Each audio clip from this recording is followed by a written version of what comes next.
कि 26/11 का जो हमला हुआ है उसका जो कायदे से कहा जाए तो बड़ी मछली अब पकड़ में आई है। यानी ये मनीष जी सामान्य आदमी नहीं है, ये कोई सामान्य आतंकवादी नहीं है, ये बाकायदे मिलिट्री का डॉक्टर है। ये पूरी बम्बई को उसी ने घुमाया। वो एक तरह से डेविड हेडली का बम्बई के अंदर गाइड था जब वो रेकी कर रहा था। तो उसके मैनेजर पूरे मैनेजमेंट ने आके प्रेस कॉन्फ्रेंस की थी कि वो बम्बई पे हमला बहुत बड़ी घटना थी और उनको लगा कि ये तो फंसा देगा। सर नमस्कार।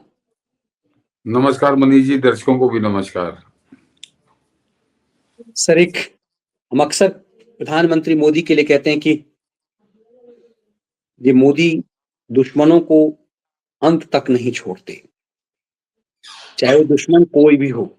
यदि वो भारत का दुश्मन है तो उसे अंत तक नहीं छोड़ते। पाकिस्तान पूरी तरह से पस्त हुआ, बांग्लादेश को भी अब चीजें समझ में आ गई है, लेकिन मुंबई पर आतंकी हमले का जिम्मेदार तहव्वुर राना, उसके प्रत्यर्पण का मामला ये संकेत देता है कि मोदी फाइट कहां तक करते हैं देश के दुश्मनों के लिए।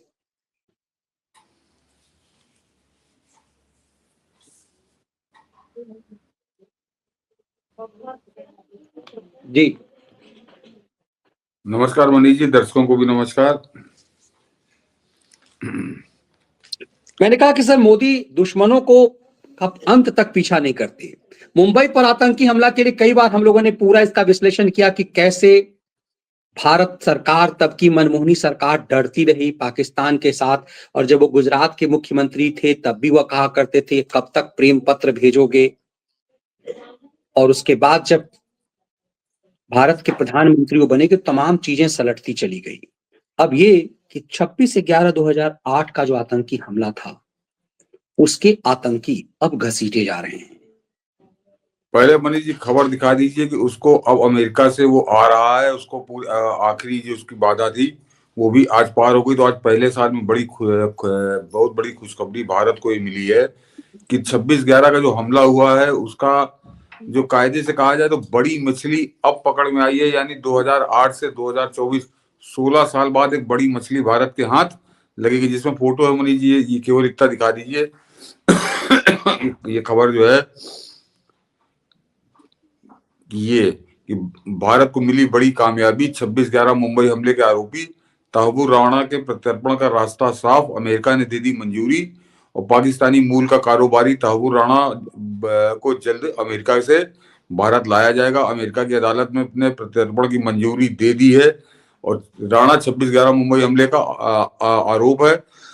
उसने उसने मास्टरमाइंड डेविड हेडली को मदद पहुंचाई थी, करे तो उसकी अलग भूमिका है। तो इस आदमी के लिए 16 साल की लड़ाई है, लेकिन ये बड़ा शातिर व्यक्ति था। और इसका ये जब 2008 के हमला हुआ मुंबई का, 2002 में एफडीआई ने राणा गिरफ्तार किया था। पाकिस्तान की सेना में 10 साल तक नौकरी कर चुका है और नौकरी छोड़ने के बाद कनाडा की नागरिकता इसने ले ली थी, लेकिन ये रह अमेरिका में ही रहा था। और इसके साथ एक इलियास कश्मीरी था, वो तो मेरे ख्याल से मार दिया गया। कि अब इसका खेल समझिए मनीष जी, इसमें क्या है भारत सरकार की भूमिका, और वो अद्भुत है। और जो बात हम है कि प्रधानमंत्री मोदी देश के दुश्मन का पीछा आखिरी छोर तक करते हैं, या तो वो मर जाता है और या फिर पकड़ में आके उसको भारत लाते हैं। ये इस तरह के 10 साल का उनका कार्यकाल बताता है। लेकिन मैं कुछ प्रकरण बताऊंगा, खासकर तहव्वुर राणा का। ये मनीष जी सामान्य आदमी नहीं है, ये कोई सामान्य आतंकवादी नहीं है, ये बाकायदे मिलिट्री का डॉक्टर है ये। और ये पाकिस्तान की आर्मी में 10 साल ये डॉक्टर रहा है ये आदमी। तो ये कोई पढ़ा लिखा बहुत ढंग का आदमी था। मतलब पाकिस्तान के अंदर आर्मी के अंदर डॉक्टर था, तो बड़ा ठोका बजाया हुआ व्यक्ति था ये। और उसके बाद ये रिजाइन करके गया कनाडा। वो रिजाइन करके नहीं गया, ये 10 साल जो है वहां पे उसको दीक्षा हुई ISI से, उसके साथ वो ट्रेनिंग लेता रहा। और उसके बाद वो कनाडा गया, कनाडा से अमेरिका गया। और उसका बड़ा परिणाम हम लोग के सामने आया कि किस तरह से बंबई का हमला हम लोगों ने झेला। बंबई के हमले का एक तरह से मास्टरमाइंड अगर आप इसको कहें तो वो और जो नाम आते हैं कि वो पर्दे के पीछे से बात कर रहे थे या अलग अलग बात कर रहे थे, उनके नाम आते हैं, क्योंकि उनकी आवाज है, उनकी चेहरा कभी सामने नहीं आया। लेकिन ये पहला आदमी ऐसा आया है सामने जो जो उजागर हो चुका था, और जिसके लिए भारत सरकार पिछले समझिए करीब करीब 6-7 साल से बहुत जबरदस्त लड़ाई अमेरिकन कोर्ट में लड़ रही थी। इसलिए मैंने कहा मनीष जी पढ़ा लिखा था, शातिर व्यक्ति था। तो इसने एक और चाल चली थी, इसने एक दूसरा केस खुलवा दिया था अपना, वो भी कहीं विदेश में कोई आतंकवाद से संबंधित था, संभवतः किसी अखबार का था, हालैंड या पोलैंड कहीं का था, और वहां पर इसको 10 साल की सजा सुना दी गई अमेरिका के अंदर। तो जाहिर सी बात है वहां पे सजा काट रहा है तो इसको यहाँ ला ही नहीं सकते थे, और 2011-13 में इसको सजा सुनाई गई थी, और ये 10 साल की सजा अपनी काट रहा था। लेकिन भारत ने उससे पहले एडवांस में अपील वहां पे अमेरिकन कोर्ट में कर दी थी, और वही हुआ कि जब वो कोर्ट में अपील पहुंची तो इसने सबसे पहली दलील यही दी कि हम तो यहाँ सजा काट ही रहे हैं और टेररिज्म की कॉन्स्पिरेसी में काट रहे हैं, तो हम अब हमको भारत भेजने का कोई मतलब नहीं, वो भारत नहीं आना चाहता था, और इसके लिए उसने 10 साल वहां सजा काटना जरूरी समझा था। लेकिन भारत सरकार आखिर तक जुटी रही। ये कांग्रेस की सरकार नहीं थी, मनमोहन सिंह की सरकार नहीं थी, और अंत तक जो रहस्य बना हुआ था, अभी कुछ दिन पहले भी इसका जब फैसला आया था तब भी था कि इसकी एक अपील है, लेकिन आज जो खबर आई कि वो अपील भी इसकी ठुकरा दी गई, और अमेरिकन कोर्ट ने इसको प्रत्यर्पण का दे दिया है कि अब ये जाएगा वापस। ये आदमी इतना महत्वपूर्ण क्यों है मनीष जी, कि ये आदमी बंबई पर हमले की जो साजिश थी, ये अजमल कसाब तो जैसे कुत्ते होते हैं पाले हुए, पाले जाते हैं तो छोड़ दिए जाते हैं, ना उनको ये मालूम था कि किसने भेजा है, ना उनको यहाँ मालूम था कि किसके पास जाना है, उनको उतर के गोली चलानी है, बस इतना उनको मालूम था। उतर के उन्होंने गोली चलाई, लोगों की जाने ले ली और मर के चले गए। 10 आए थे, 10 में 9 तो मर ही गए थे, एक बचा था, वो उसको भी फांसी हो गई। तो वो वेस्ट है, उससे कोई फर्क नहीं पड़ता। और अजमल कसाब को हम अपने यहाँ रखने के बाद भी उससे कुछ भी ऐसा नहीं उगलवा पाए थे जिसको कहा जाए कि बड़ा ब्रेक थ्रू है। वो जितना वो जानता था उतना ही बोल पाया, क्योंकि उनको केवल जो काम सिखाया जाता है वो काम वो करते। इतना ही पता चल पाया उससे कि वो पाकिस्तान का इसमें हाथ था, इससे ज्यादा कुछ नहीं पता चल पाया। कुछ तो नहीं एक पाकिस्तानी है, और इस पूरे हमले में यदि वो पकड़ा नहीं जाता तो हिंदू आतंकवाद साबित कर देती कांग्रेस। बस यही इतना ही फायदा हुआ उससे, बस विशेष चीजें नहीं उगलवाई पाई सरकार। कुछ नहीं।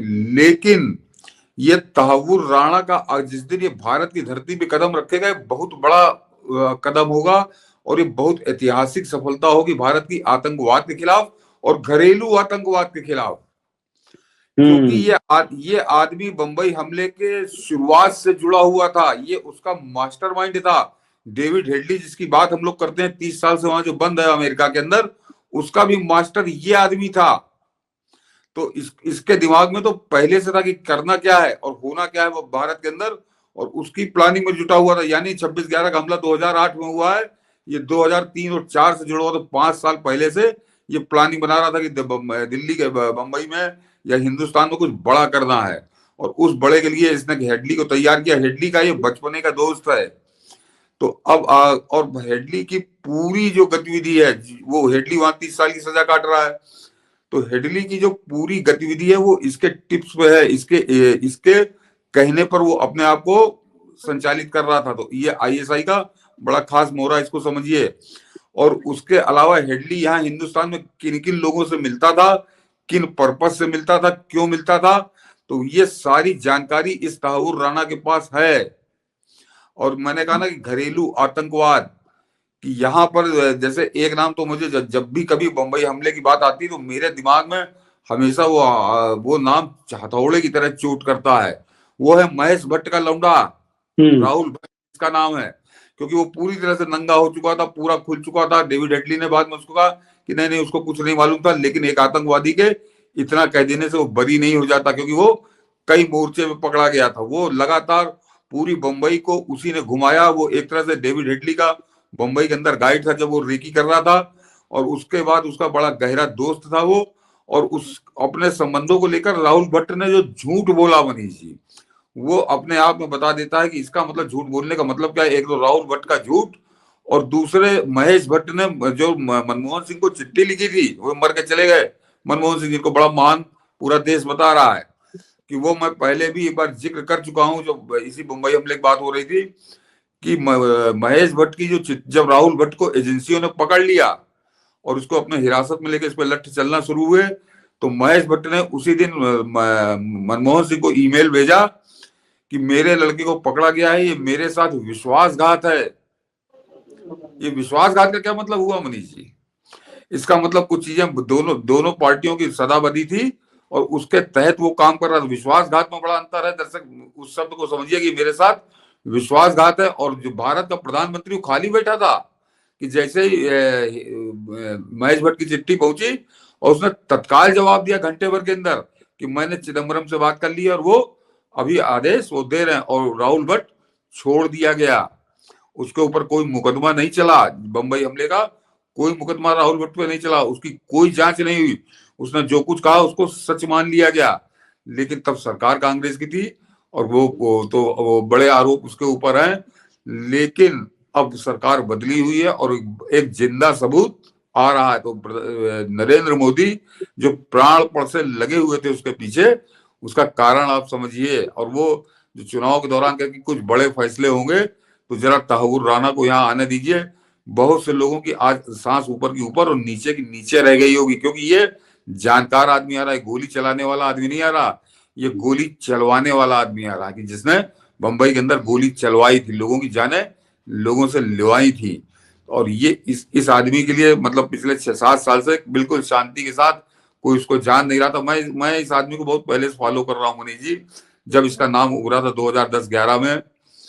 और अभी क्योंकि लोगों का ध्यान आज इस पर ज्यादा गया या अभी कुछ समय पहले गया होगा, ये अभी पिछले साल या मेरे ख्याल से 1.5 साल पहले भी ये मुकदमा हारा था और उसके बाद इसने आगे अपील कर दी थी, तब भी बड़ा तहलका मचा था। लेकिन अब इसके सारे रास्ते बंद है और पूरी तरह से अब वो वहां ट्रंप भी आ रहा है। देखिए ऊपर वाला भी कभी कभी आपकी मदद करता है जब आप ईमानदारी से लड़ते हैं, कि अब वो मुकदमे भी हार चुका है और सरकार भी आपके अनुकूल आ रही है और कम से कम इन जिहादियों के तो बिल्कुल खिलाफ आ रही है। तो अब 20 दिन बचे हैं, 20 दिन। तो वैसे भी ये बुड्ढा बाइडेन अब क्या उसमें अड़ंगा डालेगा, तो तहव्वुर राणा को अब तो हिंदुस्तान आना ही पड़ेगा। डॉक्टर साहब को, जो आतंकवाद का डॉक्टर था, टेररिज्म का जो डॉक्टर था, और हिंदुस्तान में टेररिज्म कैसे फैले इसका वो जो मास्टरमाइंड था, वो आदमी आपको पकड़ में आएगा। मैं इसको इतनी बड़ी सफलता मान रहा हूं मनीष जी, कि आप इस तरह से समझिए कि आप आईएसआई का कोई बड़ा अफसर जो उस पूरे हमले को हैंडल कर रहा था, वो आपके हाथ लगा। बहुत बड़ी मछली 26/11 हमले की भारत के हाथ आएगी अब ये। और ये मछली क्या क्या बोलेगी, तोते की तरह बोलेगी, ये बताने की आपको जरूरत नहीं, क्योंकि वो उस टाइप का क्रिमिनल नहीं है कि वो टार्चर झेल ले। तो वो बिल्कुल, क्योंकि एक अजमल कसाब को तो कुछ मालूम ही नहीं रहा होगा, तो उसे टॉर्चर करके भी आप उससे क्या निगलवा पाते, उसके पास कुछ पता ही नहीं था उसे। लेकिन तहव्वुर राणा जब आएगा तो लोग लिख रहे हैं कि बॉलीवुड का भी सच सामने आएगा। उस सलीम जावेद की जोड़ी क्यों सनातनी को खलनायक और इन लोगों को नायक बनाता था जो सही मायने में समाज के खलनायक थे, और सत्ता और सिस्टम में बैठे हुए खलनायकों के भी खेल खोलेगा। क्योंकि यूं ही इतनी आसानी से कैसे मुंबई में घुस गया ये आतंकवादी, पूरा इसके घुस गए, कैसी तैयारी थी, पूरा पोल खुलेगा, ये पूरे करकरे का कांड भी खुलेगा, वो तमाम चीजें खुलेगी। बॉलीवुड की बड़ी महत्वपूर्ण भूमिका है, क्योंकि मैं जो महेश भट्ट का नाम ले रहा हूं, तो मैंने अभी तो महेश भट्ट की करतूत बताई किस तरह से उसने चिट्ठी में लिखा कि मेरे साथ विश्वासघात हो रहा है। और इसके लौंडे को जो एजेंसी ने, जो उसको कुछ ही घंटे एजेंसी को टाइम मिला, उसके बाद बेचारी पूछ ही नहीं पाई, ना इसको दोबारा हिरासत में ले पाई। तो उसने पूछा था कि तुम्हारा डेविड हेडली से दोस्ताना कैसे हो गया, वो तो पाकिस्तान से यहाँ आया था। तो उसने कहा ये तो जिम में जाते थे फलाना ढिमाका।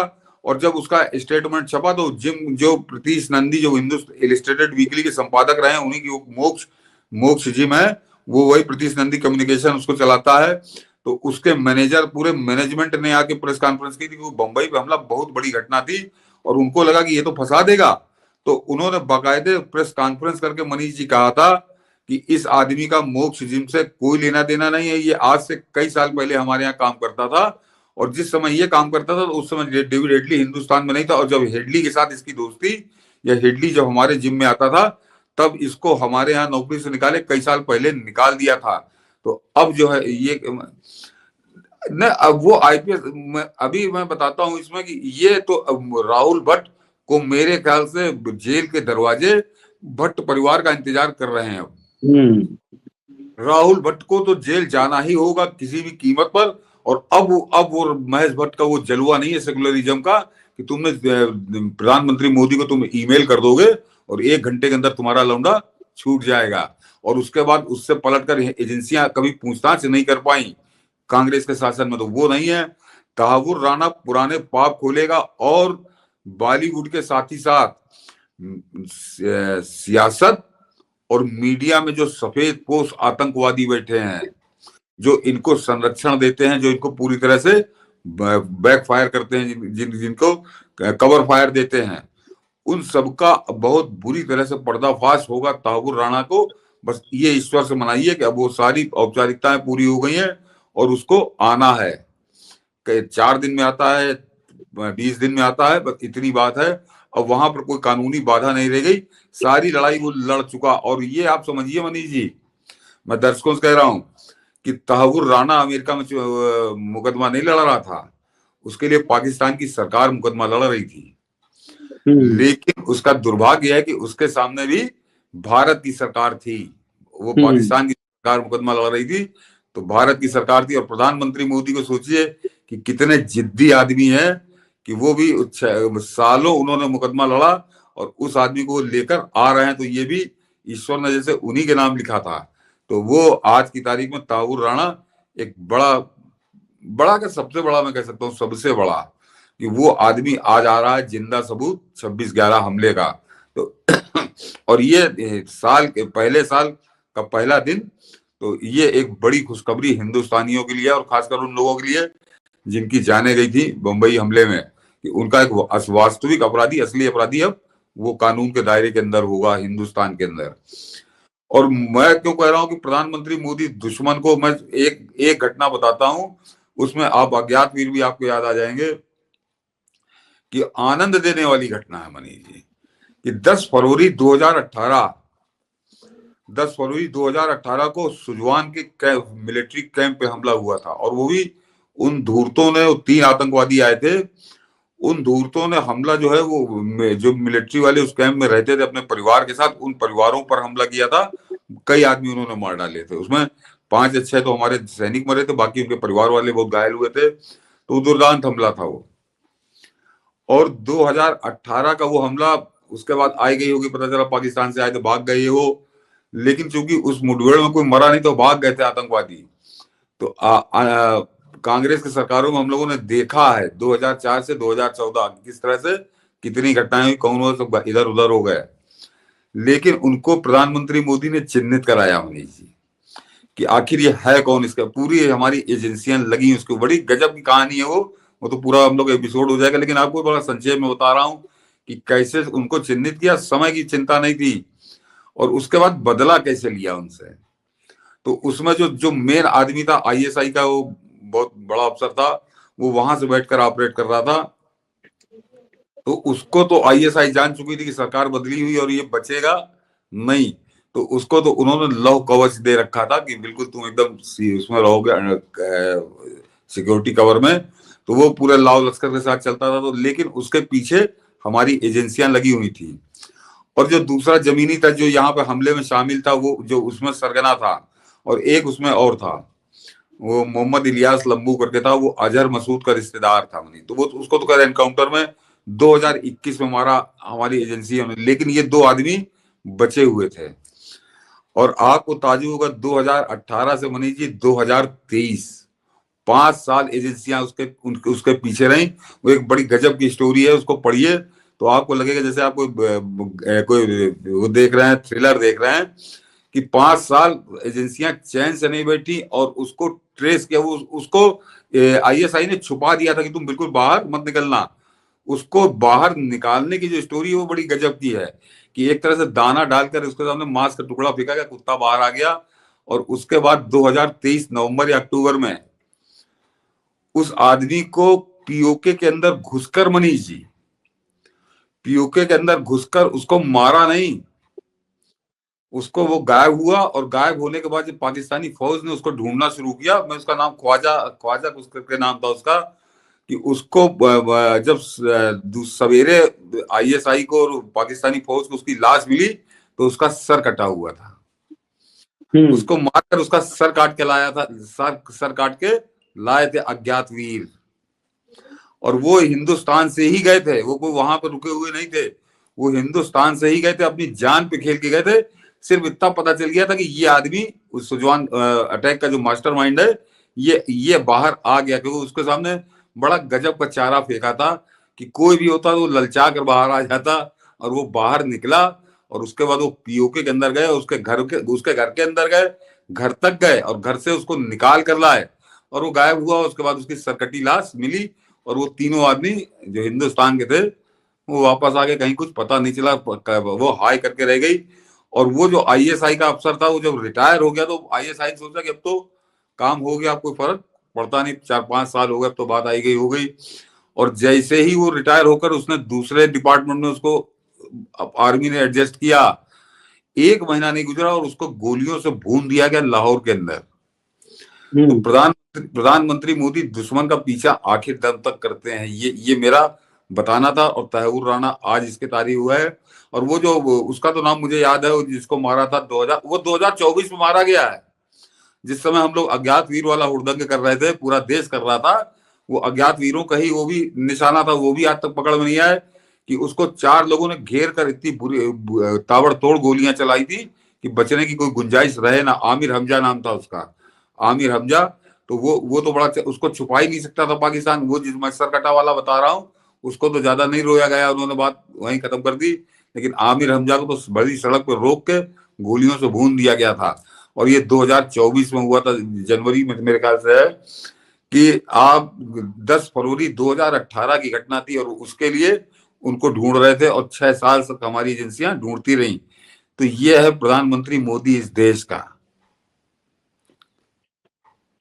उसका नतीजा है कि आज आपको तैमूर राणा 16 साल बाद बंबई हमले का अपराधी आपके धरती पे आएगा।